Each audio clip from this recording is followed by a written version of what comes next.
Olá, Vete! Seja muito bem-vindo à segunda aula da imersão Vetflix. Aqui, nessa aula de hoje, eu vou te mostrar o caminho para você destravar os procedimentos ambulatoriais clínicos e atuar com muito mais segurança e confiança no consultório e nos plantões da vida. E tudo isso em até 90 dias. E hoje eu vou aplicar na prática tudo que aprendemos na nossa primeira aula. Então, eu preciso de 100% da sua concentração, ok? Agora, eu quero que você veja, antes de começar tudo, o que veterinários que já estão dominando os procedimentos ambulatoriais clínicos têm a dizer sobre a metodologia de Strava Vet. Eu precisei de uma semana para dominar todas as técnicas que são ensinadas no método de Strava Vet, e logo depois eu pude aplicar as técnicas na minha rotina porque eu recebi a proposta de um emprego e, como era em uma clínica popular, eu tinha que realizar todos os procedimentos que eu aprendi no método de Strava Vet.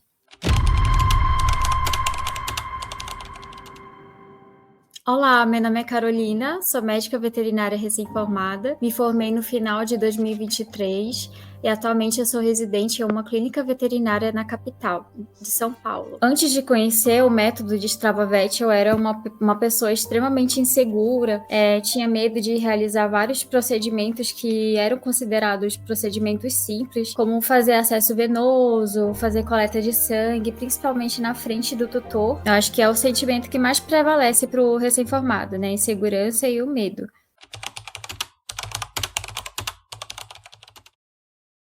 Depois do Destrava Vet, a minha vida tem sido bem mais corrida.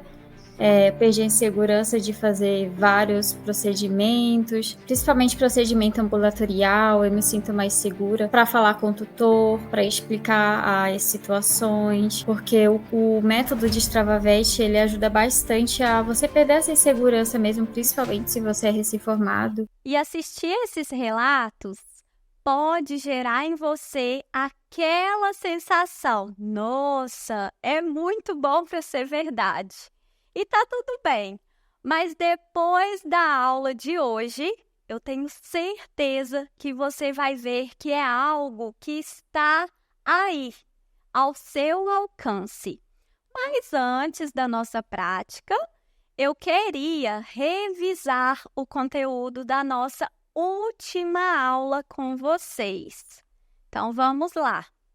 Olha só, quando eu comecei a atuar, há uns anos atrás, se eu tivesse recebido todas aquelas informações que eu entreguei na aula 1 para você, com toda certeza, sem sombra de dúvidas, tá, Vete? A minha evolução teria sido mais rápida e talvez eu não teria perdido tanto tempo com coisas desnecessárias.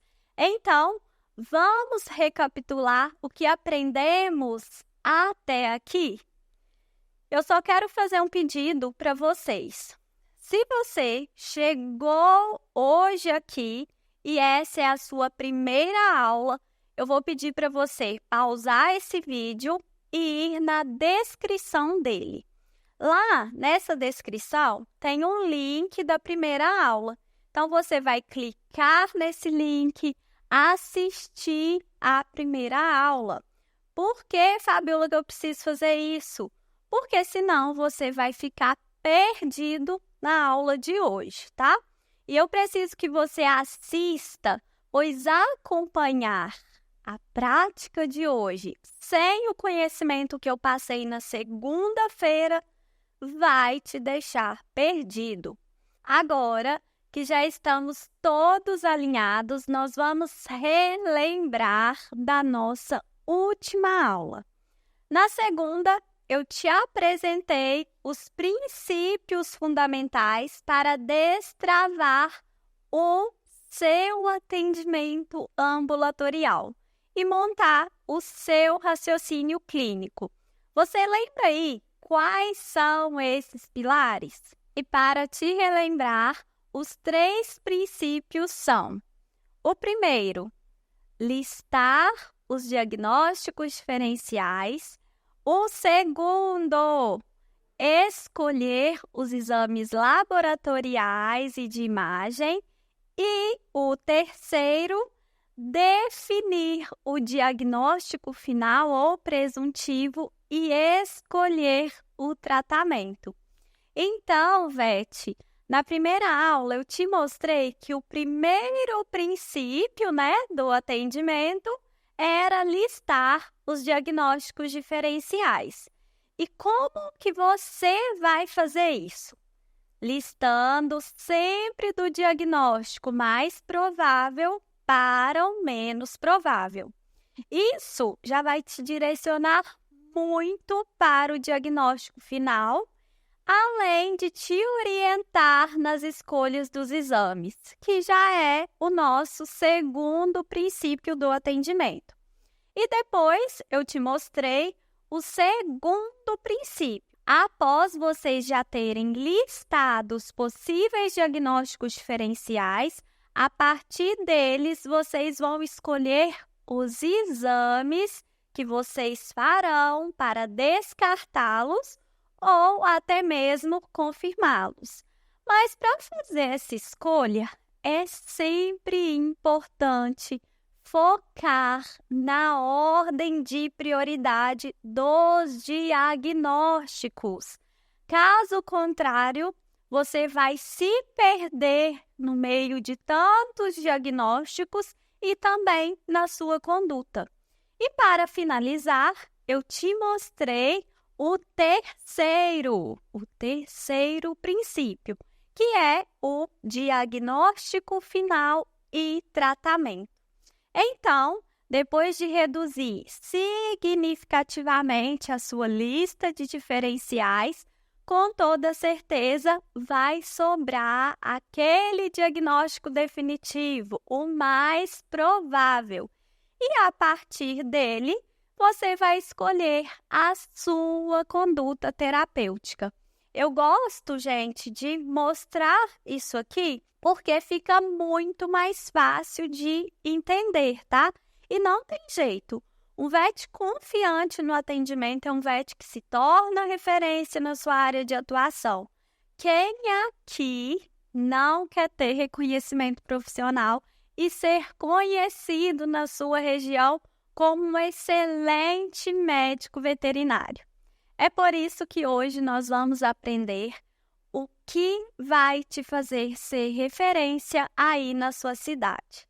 Eu duvido, tá, Vete? Duvido mesmo que você saia dessa aula sem aprender como aplicar na prática os princípios do atendimento ambulatorial que nós aprendemos na aula 1. E antes de entrar na prática da técnica, vamos aprender um pouco sobre a teoria da desobstrução uretral. Hoje eu vou te mostrar como os princípios fundamentais do atendimento ambulatorial clínico estão dentro do método de Strava-VET e, principalmente, como isso o torna eficaz para você aprender e dominar qualquer técnica ambulatorial. Então, vamos começar? Então, a primeira coisa que você tem que se atentar ao atender um paciente com obstrução uretral é na sua postura. Aqui nessa imagem, nós temos duas imagens diferentes. A primeira mostra para gente a postura de um paciente felino normal, a postura normal que ele adota para urinar, tá? Já nessa segunda imagem, nós temos aqui uma postura de um paciente que tem alteração do trato urinário, um paciente que tem uma obstrução uretral. E qual que é as principais diferenças observadas em relação a essas imagens?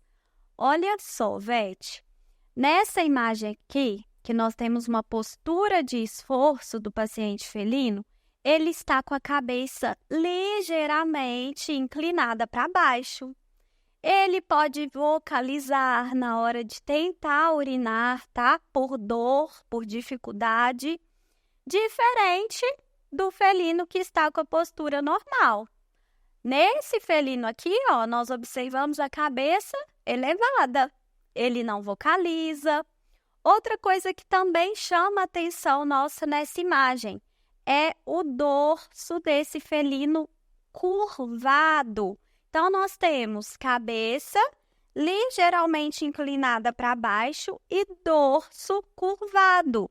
O felino normal, que não tem nenhuma alteração no trato urinário, ele não curva o dorso, não curva a coluna para urinar.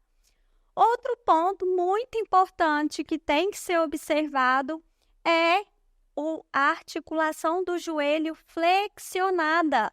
Olha aqui, o felino que não tem problema no trato urinário, ele não flexiona a articulação do joelho, diferente daquele paciente que está com disúria, que está com estrangúria. E aí, Vete, agora que você já entendeu a postura que o felino obstruído adota, nós vamos ver um vídeo de um felino que estava internado, tá?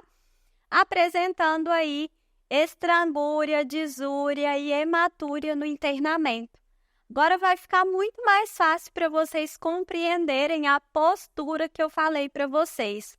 Olha só, dorso arqueado, a cabeça ligeiramente inclinada para baixo, joelho flexionado, articulação do joelho flexionada, e esse gato também tem hematúria. Nós conseguimos observar, ó, porque tem sangue na urina, presente aqui no tapete higiênico da baia do paciente.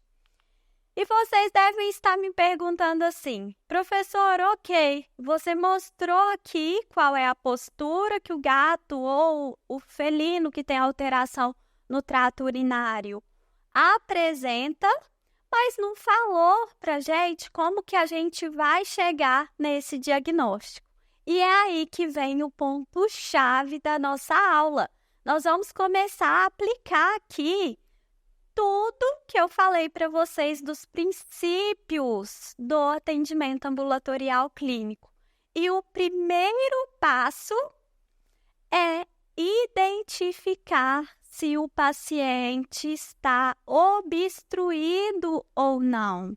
Identificar qual alteração do trato urinário esse gato apresenta. Claro que aqui eu já falei para vocês que o gato ele tem uma obstrução uretral. Mas vamos imaginar que vocês ainda não têm esse diagnóstico fechado.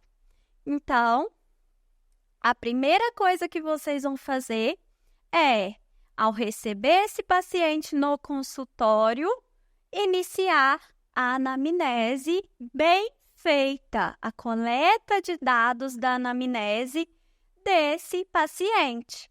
É na anamnese que você vai perguntar e explorar ao tutor o porquê que ele trouxe o gato para consulta, se houve mudança no comportamento ou não, quais mudanças comportamentais ele observou nesse paciente. Se ele falar que observou que ele está com dificuldade para urinar, vocês vão perguntar a esse tutor, né, se ele chegou a observar presença de sangue na urina, se quando o gato urina, ele percebe se a urina está gotejando, se está saindo em jato ou se não sai nada. Pode ser até que ele te fale, ó, doutora, eu não vejo meu gato urinar, porque ele urina fora de casa, mas eu sei que ele está com dor, que ele tem alguma coisa relacionada à urina. Então, é nesse momento aqui, ó, do histórico e da anamnese, que você vai começar a direcionar o seu diagnóstico. E aqui, Vetes, nós já vamos estar aplicando o primeiro fundamento do atendimento ambulatorial clínico, que é listar os diferenciais. Fabíola, mas só pela anamnese, pelo histórico, eu já posso listar os diferenciais? Não. Vocês precisam realizar o exame físico. Sabe por quê, Vete? Porque é ele que vai te ajudar a listar esses diagnósticos com muito mais precisão. O exame físico do seu paciente é que vai te mostrar se ele está com dor, se ele não está, se ele está obstruído ou se ele não está obstruído. É o exame físico que vai te mostrar se ele está hipotérmico ou não. É o exame físico que vai te mostrar os parâmetros fisiológicos desse paciente. Aí sim, a partir daí, você vai listar os diagnósticos diferenciais. Mas, Fabíola, como assim? Eu ainda não entendi direito. Olha só, Vete, você tem um paciente com alteração no trato urinário. Então, onde está o problema dele? Trato urinário. Por quê? Porque o tutor descreveu durante a anamnese estrangúria, disúria e hematúria. Fechou? Então, se ele tem estrangúria, disúria e hematúria, isso está me direcionando para o trato urinário. Agora, como que você vai listar os diferenciais? Se no exame físico você palpou a bexiga desse paciente e viu que essa bexiga está repleta de difícil compreensão, que o paciente sente dor e que ao comprimir ela, o paciente de vocês, o seu paciente, não urinou, ou seja, a urina não saiu em jato e nem gotejou, é porque ele está obstruído. Então, você confirma aí a sua principal suspeita.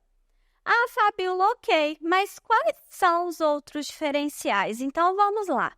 Diante do histórico e anamnese, eu vou listar com vocês os diferenciais. Esse gato com alteração no trato urinário, ele pode ter, tá, Vete? Obstrução total ou parcial, ele pode ter cistite inflamatória ou bacteriana, ele pode ter urolitíase, ele pode ter uma pielonefrite, ele pode ter uma síndrome de Pandora, ele pode ter uma injúria renal aguda. Tudo que nós vimos na aula 1, tá? E aí, listado esses diagnósticos diferenciais, vem o segundo passo, que é o segundo pilar do atendimento ambulatorial, o segundo princípio do atendimento ambulatorial. Escolher os exames laboratoriais e de imagem. Ah, professora, você falou lá no primeiro passo que o gato ele tinha obstrução uretral. Ok, esse caso aqui é um caso à parte. Por quê? Porque nós confirmamos o diagnóstico somente por meio do exame físico, ao comprimir a bexiga e ver que o animal não está urinando. Mas nem sempre vai ser assim, tá? Nem sempre. E muitas das vezes você vai ter que aplicar o segundo princípio, que é escolher os exames para descartar alguns dos diagnósticos da nossa lista de diferencial ou confirmar esse diagnóstico.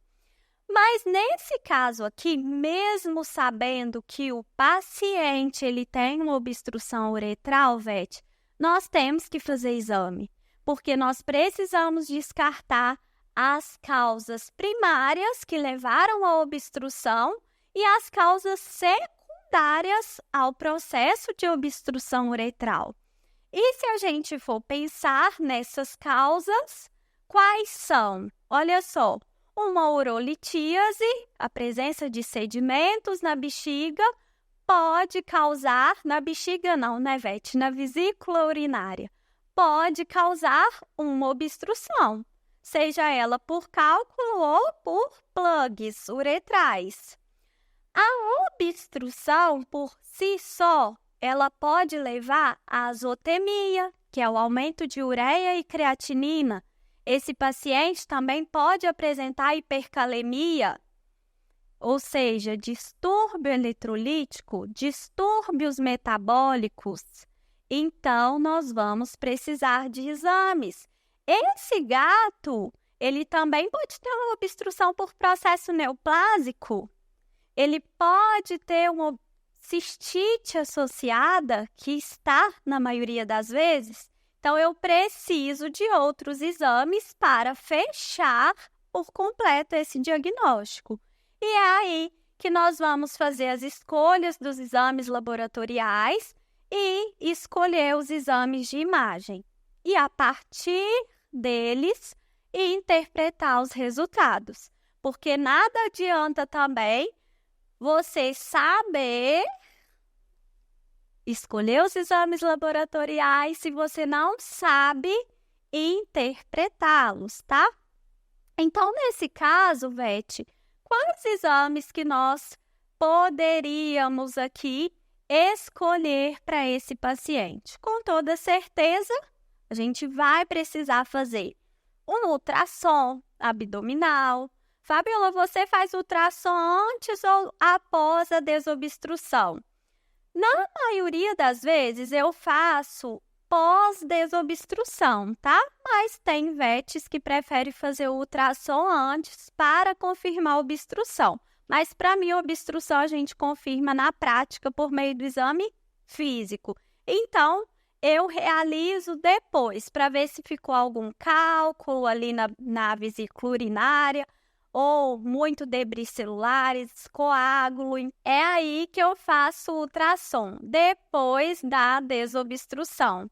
E quais outros exames que nós podemos fazer aqui? Hemograma, bioquímico, eletrólitos desse paciente.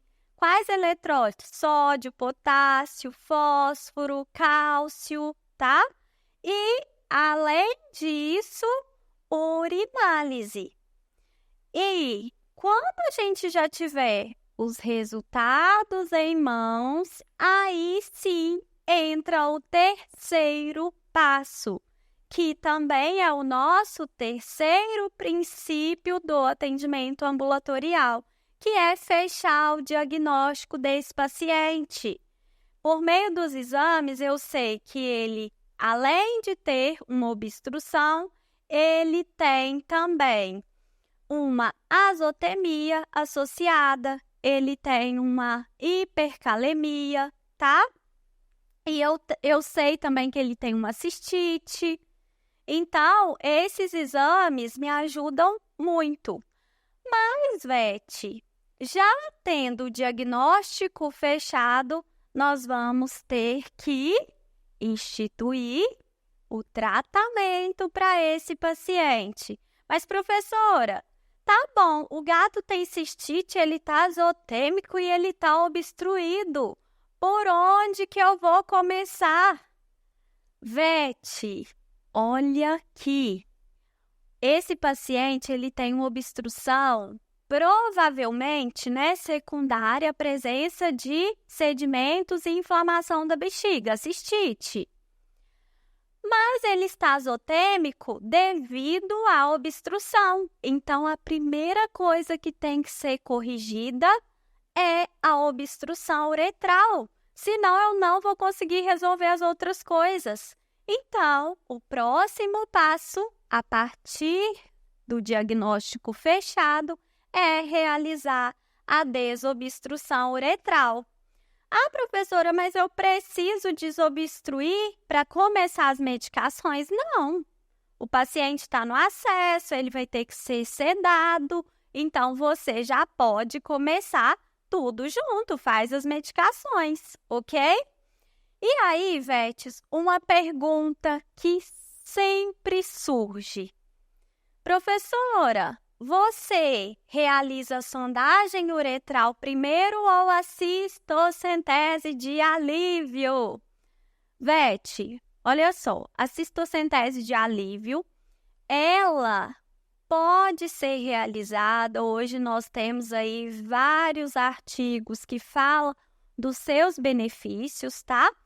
E quando ela é empregada da forma correta, nossa, ela ajuda muito, muito. Então, eu, Fabiola, realizo a cistocentese de alívio quando eu vejo que existe a possibilidade de realizar antes de começar o procedimento de desobstrução, ok? Mas o que vocês precisam é ter cuidado e saber realizar a técnica de cistocentese de alívio. Não é só introduzir uma agulha dentro da bexiga e puncionar a urina, não. Existe toda uma técnica, todo um passo a passo, tá? Agora, vocês precisam também ter isso aqui na mente de vocês. Uropatia obstrutiva não tem como, é emergência. Esse gato obstruído, ele vai apresentar perfusão tecidual diminuída pela hipovolemia. Ele pode sim apresentar distúrbios na função cardíaca secundária aos distúrbios metabólicos.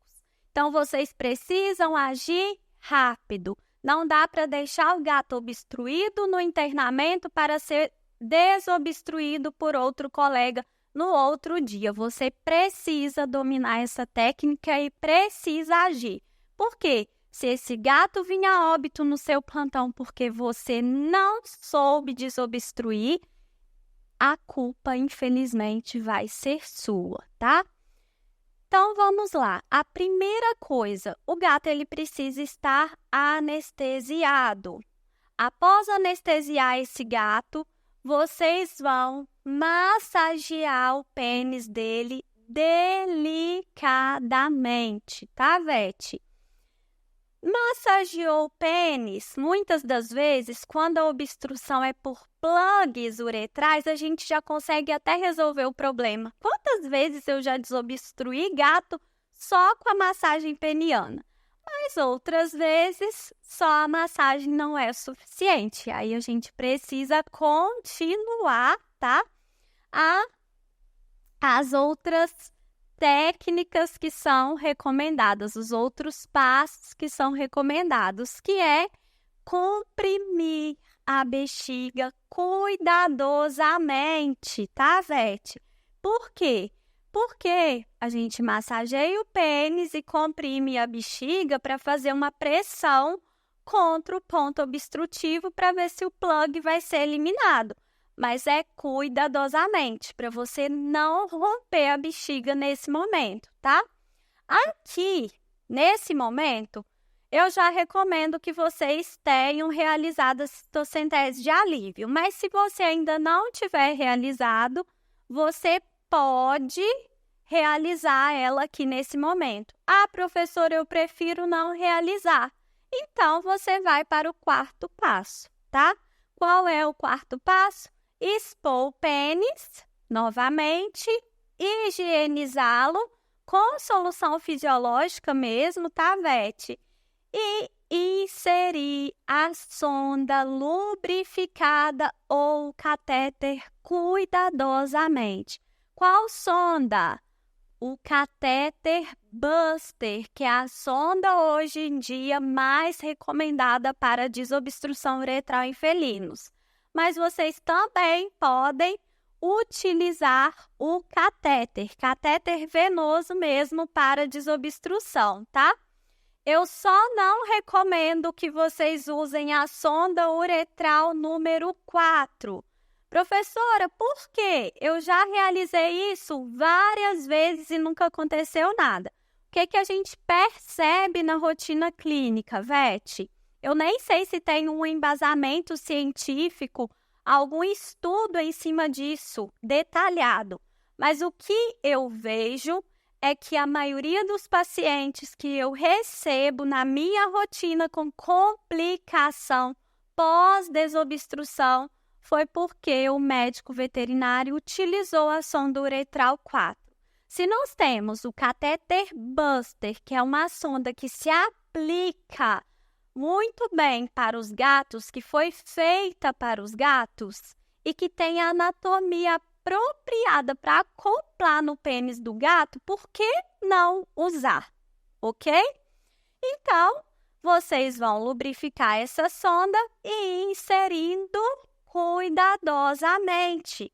Só que vocês vão ver na prática, na hora que eu for ensinar para vocês, que vocês vão precisar saber expor esse pênis, porque a gente expõe o pênis de gato diferente do de cão, e vocês vão precisar saber desfazer o S peniano, porque se vocês não souberem desfazer esse S peniano, a sonda ela vai parar ali num ponto que você vai achar que é o obstrutivo e, na verdade, é o S peniano. E nesse momento, se você forçar a sonda, existe até chance de romper a uretra. Então, vocês precisam ter esse cuidado, tá? E outra coisa, gente, o que vocês precisam lembrar aqui que é extremamente importante? O que desobstrui o paciente não é a força que você faz contra o ponto obstrutivo com a sonda, mas sim a retrohidropulsão, que é o flush que você faz com o soro, né? O fluxo de soro, a pressão desse soro contra o ponto obstrutivo, tá?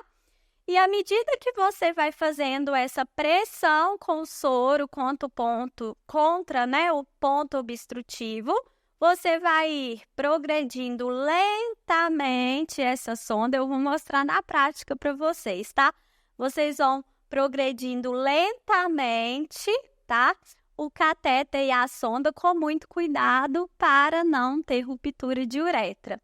E continuar a retrohidropulsão, até que o fluxo normal da urina seja restabelecido. Eu falo que quando a gente está fazendo a retrohidropulsão e aí, do nada, perde a resistência, vai com facilidade o soro, você fala, ufa, o gato foi desobstruído. E é uma alegria, né? E depois que a gente realizou o procedimento de desobstrução, que finalmente conseguiu desobstruir esse gato, nós vamos lavar a vesícula urinária, nós vamos lavar a bexiga.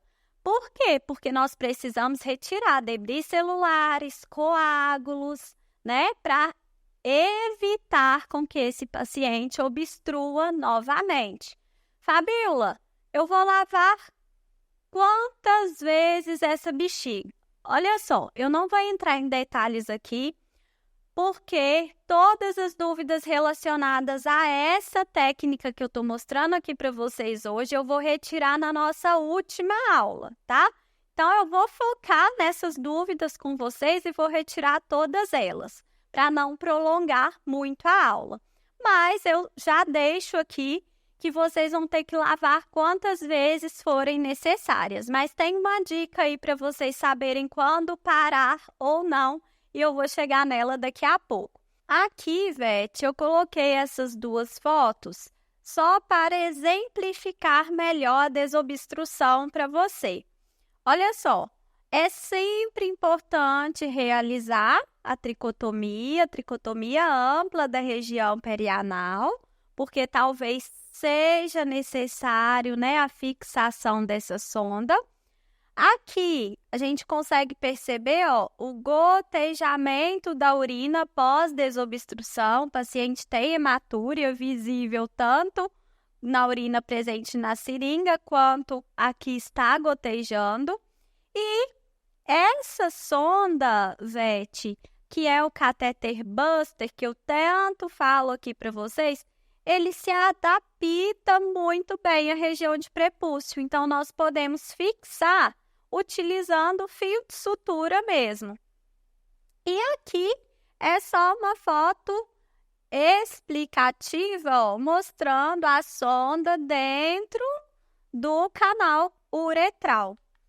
Agora que você já realizou a desobstrução uretral e antes de mostrar na prática o passo a passo, eu quero que você tenha em mente o protocolo pós-desobstrução.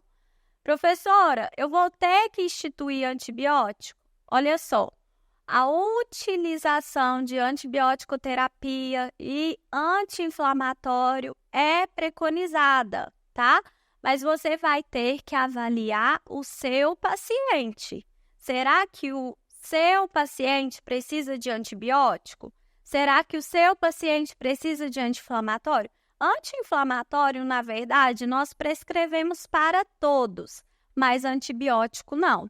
Então, vai depender muito do seu paciente e do resultado dos exames desse paciente. Outra coisa que você tem que se atentar, você precisa corrigir os distúrbios eletrolíticos desse paciente, você precisa fazer o tratamento de suporte. Se esse paciente estiver hipotérmico, você precisa corrigir a hipotermia. Se ele estiver hipercalêmico, você precisa tratar a hipercalemia, tá? Você precisa manter esse paciente na fluido. Por quê? Porque nós precisamos manter a diurese pós-desobstrução. Esse paciente precisa urinar, tá? E, além disso, é muito importante monitorar a função da bexiga desse paciente. Por quê? Porque alguns pacientes podem desenvolver estenose uretral pós-desobstrução, atonia vesical, atonia de bexiga pós-desobstrução, e vocês precisam saber reconhecer e tratar esse paciente da forma correta. Além disso, Vete, o suporte nutricional, né? Não tem jeito. Se a gente está falando de gato, gato e nutrição tem que andar juntos. Porque se o gato está azotêmico, automaticamente ele não se alimenta. Se ele não se alimenta, ele pode desenvolver lipidose hepática. E agora que você já aprendeu o passo a passo na teoria, você vai ver na prática como eu realizo a desobstrução uretral. Vamos lá? Pessoal, agora eu vou ensinar para vocês como sondar e realizar a desobstrução uretral nos nossos, pacientes felinos, tá? Então, a primeira coisa, pessoal, identificou que o paciente está obstruído, ele vai ter que ser sedado. E aí, gente, antes da gente introduzir a sonda, pensando aqui em um paciente obstrutivo, vocês têm que massagear o pênis desse gato. É como se vocês estivessem masturbando o pênis do gato, é massagear mesmo o pênis do gato. Por quê? Porque quando a obstrução é por plugs uretrais, geralmente a gente já consegue ter sucesso na eliminação somente com a massagem peniana. Então, olha só, é esse movimento aqui que vocês vão realizar, ó. Como se estivessem realmente masturbando o pênis, tá, gente? Me desculpem a palavra, mas é isso aqui mesmo, ó. Esse movimento de vai e vem no pênis do gato com o objetivo de desobstruir. Não saiu nada, a gente vai para o próximo passo. Qual é o próximo passo? Expor o pênis do gato. Diferente do cão, a gente expõe o pênis do gato utilizando os 2 polegares. Por quê? Porque vocês vão abaixar a pele do pênis. Olha aqui, ó. Abaixar a pele do pênis. Abaixei a pele do pênis com o meu polegar, tá? Nós vamos ter que dar uma tracionada nesse pênis para poder desfazer o S peniano, senão a sonda ela não progride. Então, ó, com a minha mão dominante eu puxo um pouquinho do pênis, seguro na base dele, ok? Então, ó, puxo a ponta dele, puxo mesmo, tá, gente? Puxei a ponta, segurei a base dele. Aqui, então, eu tenho o pênis. Aí é o momento de iniciar o procedimento de sondagem. Vocês podem usar o óleo mineral para lubrificar o catéter Buster, tá? E aí, gente, olha aqui. A entrada da uretra, ela sempre vai estar aqui, ó, na glande do pênis do gato. Olha só. É bem, às vezes, difícil de visualizar, então o que eu faço? Eu gosto de segurar bem na ponta da sonda Buster, tá? Para conseguir introduzir, ó. Então, vamos lá. Por isso que eu gosto da sonda Buster rígida também, porque eu acho que ela facilita muito a entrada da sonda. Nesse caso aqui, pessoal, desse paciente, eu vou até lubrificar a sonda, porque como a gente tá com um cadáver, acaba que fica ressecado mesmo, sabe? Então, ó, vou colocar uma gotinha de óleo mineral na tampinha. Vocês podem também utilizar o gel de ultrassom, tá? E aqui eu vou lubrificar toda essa sonda. Lubrifiquei.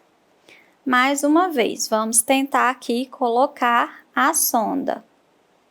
Ó, expor o pênis, então, ó, vou expor o pênis, tá, gente? Ó, expus o pênis, segurei na base dele, tracionei, segurei na base dele e agora eu vou encontrar a entradinha da uretra, que tá aqui na glande do pênis. Encontrei ela, ó.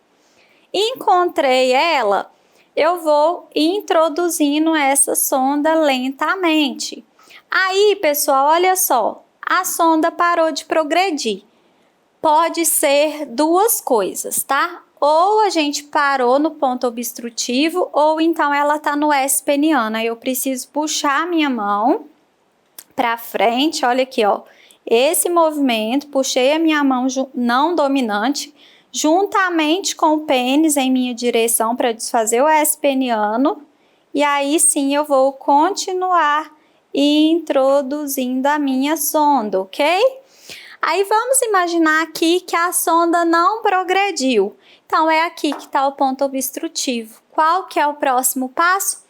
A retrohidropulsão, que é a pressão que eu vou fazer contra o ponto obstrutivo com o soro, tá? Então, eu não vou ficar forçando o catéter aqui para ele entrar, não. Porque se eu ficar forçando, eu vou romper a uretra. Então, eu vou fazer isso aqui, ó. Utilizar uma agulha acoplada na seringa. Vou puxar a solução fisiológica. Vou abrir aqui o soro. Vou puxar a solução fisiológica, olha aqui, ó. Porque eu vou fazer a retrohidropulsão com a própria solução fisiológica, ok? Aí, gente, ó, mais uma vez vou desacoplar a agulha da seringa. Desacoplei. Vou retirar a parte rígida da minha sonda, acoplar a seringa nela e fazer a pressão, que é a famosa retrohidropulsão com o soro contra o ponto obstrutivo. Geralmente, olha aqui, volta um pouco de líquido, ó. O pessoal fala assim, professor, eu não vou romper a bexiga do gato porque eu vou estar mandando mais líquido para a bexiga? Não, por quê? O soro, ele bate no ponto obstrutivo e volta. Aí, pessoal, eu faço exatamente isso aqui, ó. Fiz o movimento de retrohidropulsão, ó. Tento introduzir mais minha sonda, ó. Ela já introduziu um pouquinho mais, ó. Mais uma vez, ó. Faço a retrohidropulsão, introduzo mais um pouquinho da minha sonda. Olha como que ela tá indo. Fiz mais um pouco da pressão contra o ponto obstrutivo e introduzo um pouco mais a minha sonda, sempre puxando o pênis para frente para desfazer o S peniano, pessoal. Não esqueçam desse S peniano, tá? E quando que vocês vão saber que realmente a desobstrução aconteceu? quando vocês pararem de sentir resistência no êmbolo. Olha aqui, ó. Tô conseguindo fazer toda a solução com muita facilidade, sem resistência. Isso indica que a desobstrução aconteceu. Aí eu injeto o que está na minha seringa ou nem preciso, porque é o momento de promover o esvaziamento, que eu vou injetar só para vocês verem. Então, vamos supor aqui que o êmbolo não teve mais resistência. Aí é o momento de vocês promover o esvaziamento da bexiga e começar a lavagem. Então, ó, a mesma quantidade de líquido injetada deve ser retirada. Mas para que isso aconteça, vocês têm que introduzir toda a sonda, senão vocês não vão conseguir realizar a lavagem da bexiga, tá? Introduzir toda a sonda. Agora sim eu vou conseguir, porque agora ela chegou lá na bexiga, tá? Aí, ó. Vou retirar a urina. Então, vou encher minha seringa de urina. Quando o animal, né, gente, ele tá obstruído e a gente desobstrui, geralmente a gente vem aqui ver, né, uma urina com muita hematúria, vem uma urina com muito sangue, tá? E aí, nesse caso, a gente vai descartar esse conteúdo, colocar mais soro dentro da bexiga, a mesma quantidade que vocês colocarem, vocês vão retirar. Mas antes de começarem a fazer isso, pessoal, vocês precisam, né, esvaziar toda a bexiga. Então, esvaziou toda a bexiga, vocês vão começar a lavagem da bexiga. 10 ml de soro injetado, 10 ml de soro retirado. E vocês vão realizar esse procedimento sucessivamente até a urina vir clarinha, tá, gente? Se vocês já realizaram por várias vezes, a urina continua vindo com muito sangue, muito cristal, muito coágulo, vocês precisam manter esse paciente sondado. Aí, no caso vocês tenham que manter esse paciente sondado, pessoal, vocês vão retirar, tá? A seringa. E olha aqui, a sonda Buster, ela tem logo as perfurações que se adaptam direitinho no pênis do gato macho. Olha aqui, encaixa perfeitamente no prepúcio do gato. Então, vocês vão realizar aqui, ó, vários nós simples, tá? Vou pegar a agulha aqui só para mostrar para vocês. Vocês vão realizar nós simples aqui, ó.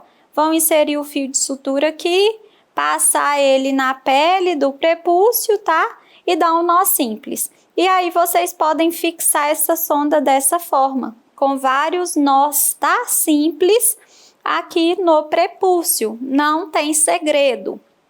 É muito simples, tá, gente? E aí, vocês podem continuar fazendo a lavagem dessa urina ao longo do paciente no internamento.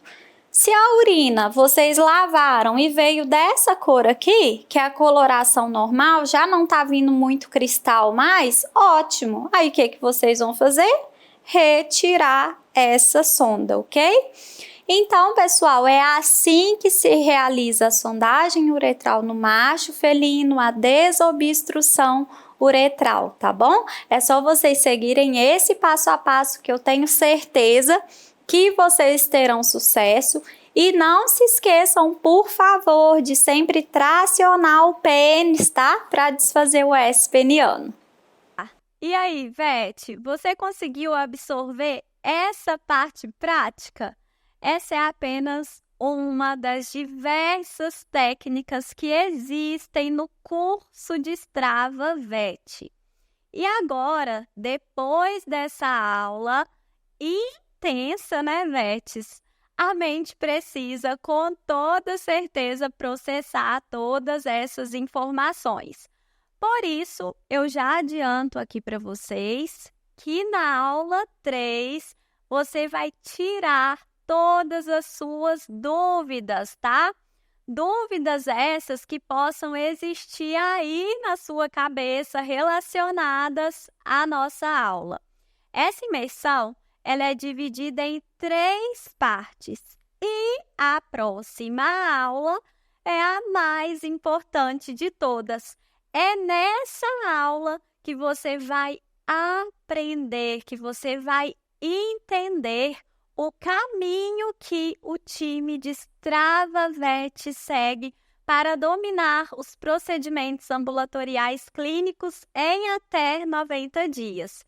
Então, não perca essa aula por nada, por favor. E eu imagino que agora muitos de vocês devem estar se perguntando: o que é o Destrava-Vet, Fabíola?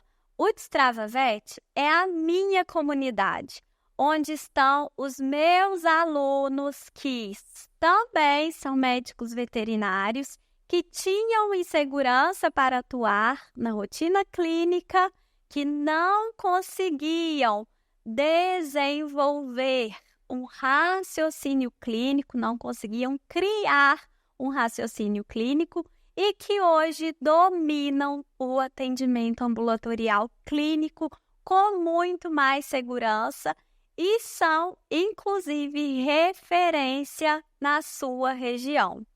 Inclusive, na próxima segunda-feira, eu vou abrir uma nova turma para o Destrava-Vet.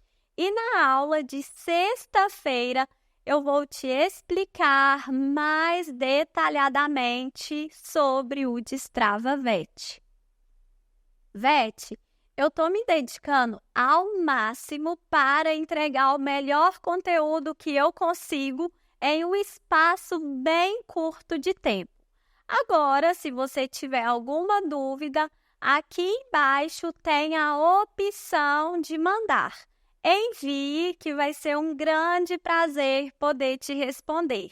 No mais, é isso e eu te espero na próxima aula. Até mais, Vete!